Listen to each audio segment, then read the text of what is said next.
We'll guide you through how to share DaVinci Resolve projects in the most efficient way possible. If you find this helpful, consider subscribing and liking the video. First, open DaVinci Resolve on your desktop and ensure that your project is saved and up to date. Then, go to the File menu at the top of the screen and click on Export Project. You'll see a few options, but the one you want is Export Project Archive. This option is great because it includes all your media files, ensuring that everything your project needs is bundled together. Choose a location on your computer to save this archive file and give it a name you'll remember.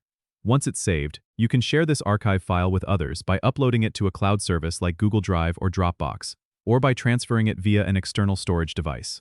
Just remember, when the person you're sharing with opens the archive, they need to import it into their own DaVinci Resolve. They can do this by going to File, then Import Project, and selecting the archive file you sent.